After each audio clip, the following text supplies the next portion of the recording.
1939 წლის 1 სექტემბრიდან 1945 წლის 2 სექტემბრამდე მეორე მსოფლიო ომში 50 მილიონზე მეტი ადამიანი დაიღუპა. ამ ომში საბჭოთა ხელისუფლებამ საქართველოდან 700,000 ჯარისკაცი გაიწვია. 700,000-დან 300,000 ბრძოლის ველზე დაეცა.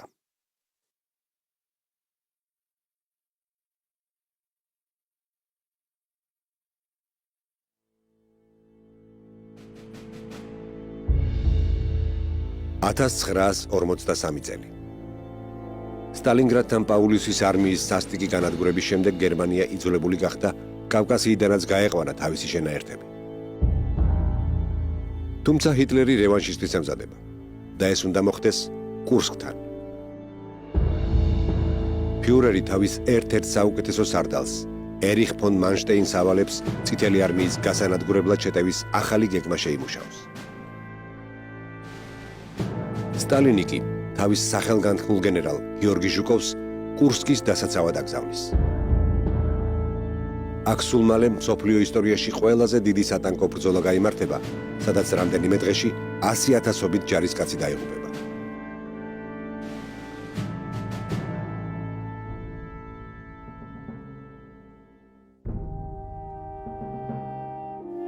თვრამეტი წლის გაიო სკობიძე მშობლიური ჩოხატაურიდან ომში ძმის ნაცვლად ნებაყოფლობით წავიდა, რადგან უფროს ძმას ახლად მოყვანილი ფეხმძიმეცოლი ჰყავდა. თუმცა წასვლის წინ სთხოვა, თუ გოგონა ეყოლებოდათ, ცაცა დაერქმიათ მისი ფოთელი შეყვარებულის სახელი.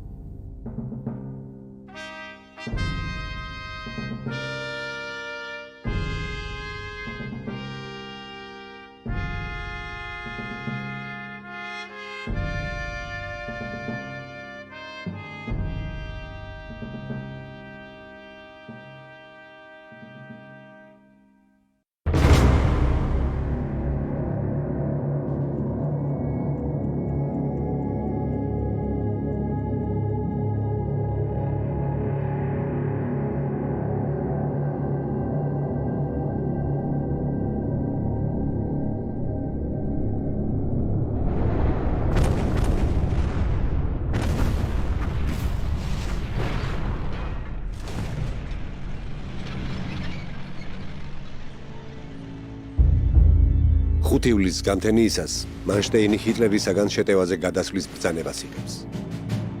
ფელდმარშალი გეგმავს ელვისებური შეტევით ალყაში მოაქციოს საბჭოთა არმიები და შემდეგ გაანადგუროს. შეტაკებები იწყება. ავიაცია, артиллерия, ტანკები, ქვეითები.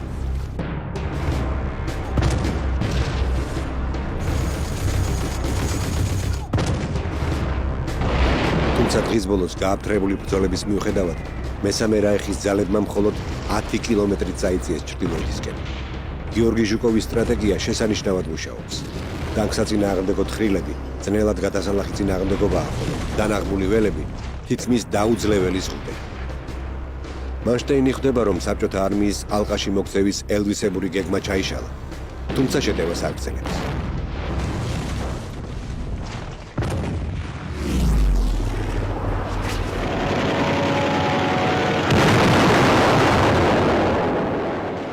შვიდდღიანი სასტიკი ბრძოლების შედეგად გერმანელები სამხრეთიდან 30 კილომეტრით წაიწევენ წინ. ჰიტლერის სარდალი გამარჯვებასთან ახლოსაა, თუმცა სტალინის გენერალი ახალ რეზერვებს ჩააბამს ბრძოლაში. 12 აგვისტოს ყველაზე სასტიკი და სისხლისმღვრელი შეტაკებები დაიწყო. გერმანელთა ერთ ტანკს შეუძლია დღეში 15 საბჭოთა ტანკი გაანადგუროს, თუმცა წითელი არმიის რესურსი ულევია. სწრაფად მოძრავი T-34-ები ზურგში ექცევიან მოწინააღმდეგეს და აფეთქებენ.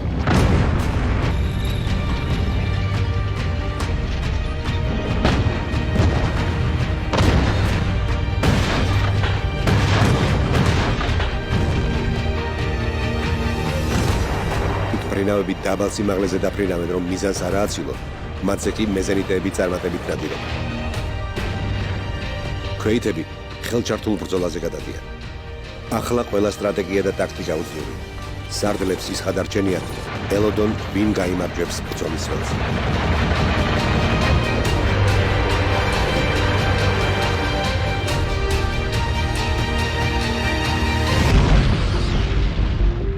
აგვისტოს დაღამებისას არმიები მცირე შესვენებისთვის დაშორდებიან ერთმანეთს, რათა გამთენიისას ახალი ძალით დაიწყონ შეტევა.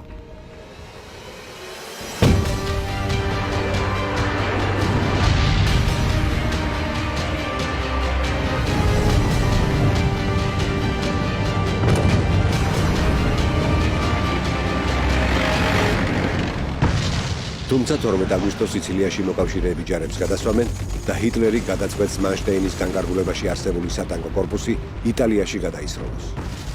ფელდმარშალი შეტევის გაგრძელებას ითხოვს, თუმცა უშედეგოდ. ჰიტლერს მთავარი ყურადღება დასავლეთის ფრონტზე გადააქვს. ერთ კვირაში საბჭოთა ჯარმა დაღუპულთა, უგზო-უკლოდ დაკარგულთა და დაჭრილთა სახით 180,000 ჯარისკაცი დაკარგა. გერმანელებმა 50,000. მიუხედავად დიდი დანაკარგებისა, კურსკი სტალინისათვის ომის მსვლელობის შემოbrunების წერტილად იქცა. საბჭოთა ნაწილები გერმანელთა შეტევის შეჩერების შემდეგ კონტრიერიშზე გადავიდა.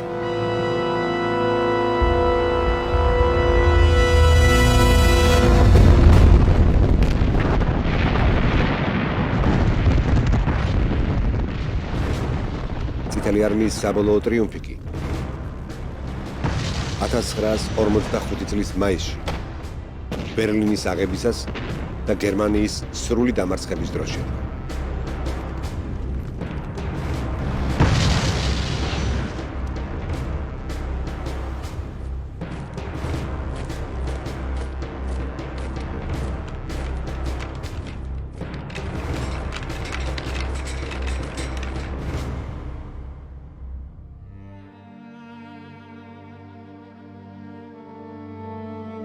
სახლებს დაუბრუნდნენ ცოცხლად გადარჩენილი ქართველი მეომრებიც.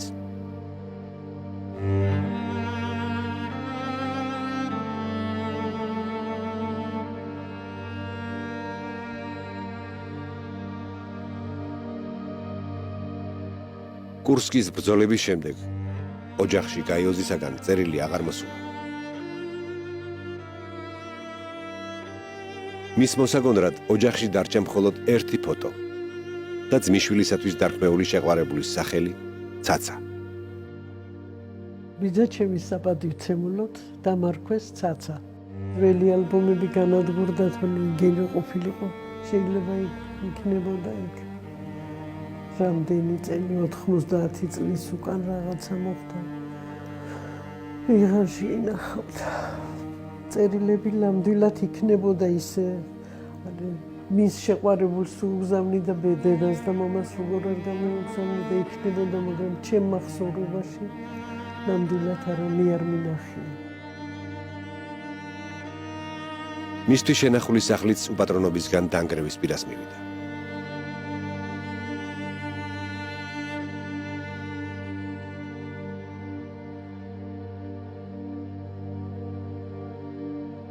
ბებიას ეჯერა, ფიქრობდა უგზო-უკლოდ რო იყო ისა, ფიქრობდა რომ ადრეს ახვალ გამოჩნდებოდა.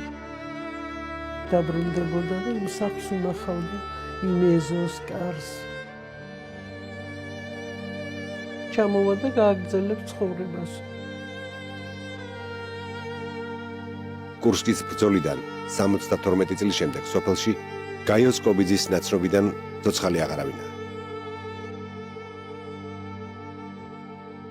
მისი ამბავი სოფლის მეხსიერებიდან საერთოდ წაიშალა.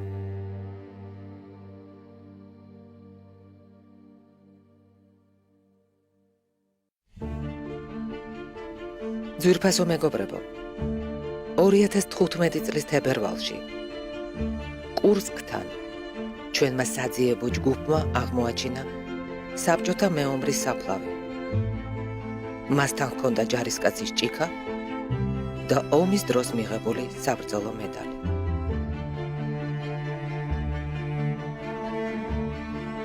ჩვენთვის მოულოდნელი და სასიხარულო აღმოჩნდა ის, რომ მეომრის ნაშთებთან ერთად ვიპოვეთ წერილის ფრაგმენტებიც.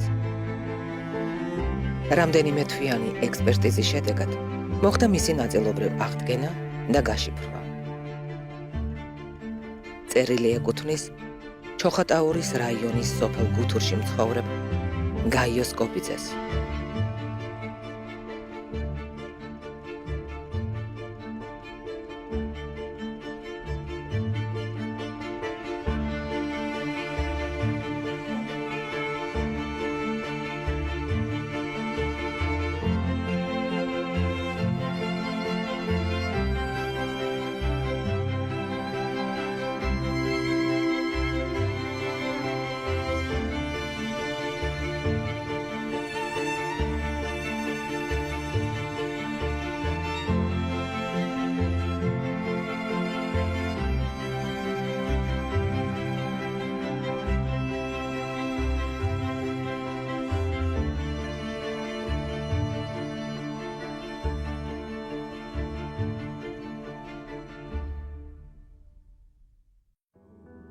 გაიოს კობიძის ცხედარი 2015 წლის ივნისში ჩამოასვენეს საქართველოში და დაკრძალეს ჩოხატაურის რაიონის სოფელ გუთურში. ოჯახს გადაეცა მისი საბრძოლო მედალი, ჭიქა და სასწაულებრივად გადარჩენილი შეყვარებულის წერილის ფრაგმენტები.